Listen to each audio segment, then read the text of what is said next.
Hello and welcome to Coffee with Carey. Thank you so much for stopping by today during our shelter at home period. Maybe unless you're watching this later, we're definitely sheltering at home today while I am filming this episode. And my brother is at home watching his young son, and I've got friends. All my friends have children who are older, and we're just getting to the point in our family where we're going to start having more babies, which will be super fun. But I know a lot of people, clients of mine included. I don't know if you know this, I'm a matchmaker and a dating coach here in the Chicago area, so I'm talking to clients all the time, and some of them have young children at home, and it's been quite a challenge for a lot of people. And today my daughter mentioned to me that she remembered something I did years ago when the kids were little. I actually did it during summer vacation, and it was a bit of a punishment in my mind anyway. I guess they didn't see it that way, the kids. But I had a big urn in the kitchen. It was decorative, and in it were little slips of paper with things written down. And if the kids were ever to say to me during summer vacation the words, "I'm bored," I would insist that they take something out of that little urn jar and do whatever it says. And there were fun things like make a hopscotch on the sidewalk or go jump rope for 10 minutes, but there were also chores. Dust the banisters upstairs on the second floor, clean the underside of the chair legs, things like that. I gave them chores to do as well. Hey, you just were taking a risk if you had to put your hand in that jar. It couldn't all just be fun and games. If I used to say to them, there's no reason to be bored. Only boring people are bored.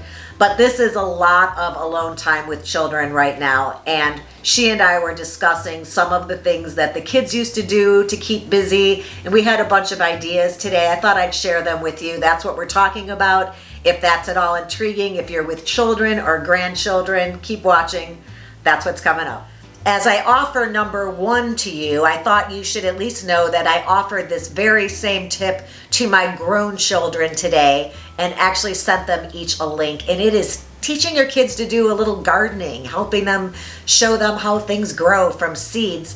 Or if you don't have access to seeds right now, I sent them both an article on how to grow things from parts of things that we actually have in our kitchen. When we've finished with a stalk of celery, how to grow celery, or from the head of baby bok choy, how to create roots to do bok choy, potatoes, sweet potatoes. Heck, you can do a cherry pit and start a cherry tree in your backyard, or a lemon tree. Indoors in a planter, if you're not in a warm climate, is an option. If you're not in a house with a yard or have a balcony that you can do a big pot, then perhaps a window box outside your window, or even just little pots out of cups or paper cups on your window ledge. But there are lots of vegetables and fruits that you already are buying to eat likely, and they will grow and propagate into new plants if you put a little effort in.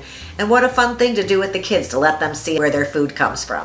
Number 2 would be a little art project. If you're doing that gardening, you can make little tags so that you can keep track of what's in all those pots or in the ground or in the window box. So decorative little tags that say tomatoes, parsley, red pepper, cherry tomatoes. Make the little tags that go in the plant and keep track of what's what. Number 3, obviously, if you have puzzles in the house, you're probably doing them. You might not have anything to do a color by numbers, but you could trace a picture and then draw lines through it to separate it and number them so that the kids could do a color by number. I thought that was a fun idea. Just tracing a picture on a magazine or a book in the house, trace it, and then just divide it up so that the kids can do different colors in different spaces, creating a color by numbers that they can do if you have colored pencils or crayons in the house. Next would be number 3, and that would entail getting out of the house perhaps and having a picnic, or having the picnic at home. Just making it special. I know my kids always loved, oh, we're gonna have a picnic, and I would pack up sandwiches and fruit and a napkin and maybe some chips if we had them in the house, or a little mini salad, cut up carrot sticks, whatever I was making back then. They always thought it was a special occasion if we were going to set out a blanket either in the backyard, at a park, in the living room. And just to have a fun little picnic and put it all in a bag or a box and with a blanket, it always felt special to the kids. They enjoyed that. Maybe yours would too. As long as you're dragging the blankets out for the picnic, maybe also use them to set up a little tent and have a camping sleep overnight. If you have a tent doing it and your weather's decent, you can do it outside, but it's just as much fun if you clear a coffee table out of the way or push the sofa back and do it in the living room and have little snacks in there and sleep with a blanket and a pillow in a tent. A camping trip is always fun. You could always do some of the traditional camping snacks. I was never a fan of the s'mores because I always felt the chocolate was just too much and overpowering my marshmallows. But sometimes when I was little, and I guess when my kids were little too, they'd let us put marshmallows on the end of a long two-pronged fork and hold it over the gas flame on the stove and roast our marshmallows. So you can still roast marshmallows indoors or on your grill outside, or if you have a yard that has a bonfire, all the better, but we never had one of those.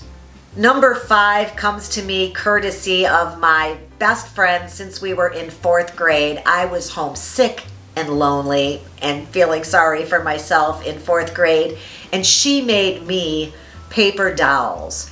And I thought, this is a cute thing to do with kids. I still have the paper dolls she made for me in 4th grade.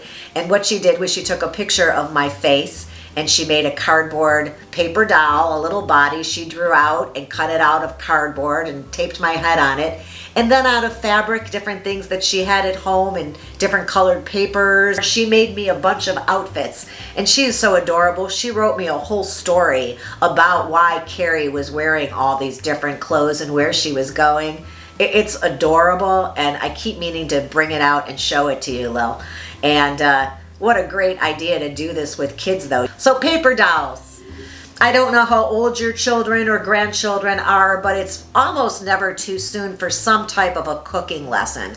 And this is something that will serve them well later, and they all think it's super fun. I know my nephew's not even 2 yet, and he just loves sitting on the counter and stirring the scrambled eggs, just whipping them up. And usually there's even more left in the bowl than on the counter when he's done, so he's pretty darn good for an 18-month-old. But I know that remember the kids would always like to help in the kitchen, and making breakfast was always a big thing. And also the nice thing about breakfast is there usually isn't a knife involved. So teaching the kids to make eggs and use the toaster safely to make a piece of toast, peel an orange or a clementine, and we even taught the kids how to make coffee when they were little. They liked pouring the water over the top. But if they're older, obviously it can get more detailed and you can supervise knife skills. But cooking lessons so that they can learn something age appropriate, a skill that they will have. Do you know how many people go off to college and have no idea how to cook even in the kitchen in their dorm or their apartment? It's crazy. The next thing you could do with kids, if they're your kids or your grandkids, is to make a little movie with them or do some FaceTiming with their grandparents. If you've got your kids at home, I know my parents love seeing the kids.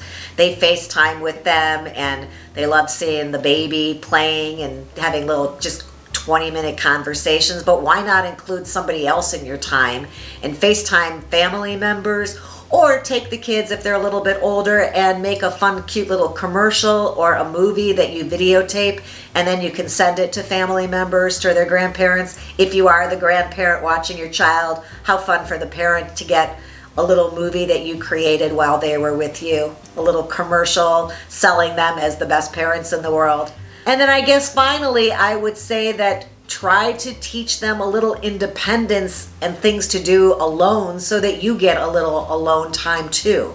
I know I would always challenge the kids to build me something in particular, and then they would be busy for 20 minutes. I remember they used to have a little kitchen, and I would say, could you please take my order for dinner and then go prepare this for me? And I'd give them this big order of all this make-believe food, and they'd go into their toy kitchen and create a little masterpiece with all their toys and get it all set up and bring it out to me. So giving kids something to do for you and then checking in on it at the end of the project is a great way to get a few minutes to yourself. I remember the kids were telling me the other day that the way I would always get them to go do things for me is that I would offer to time them.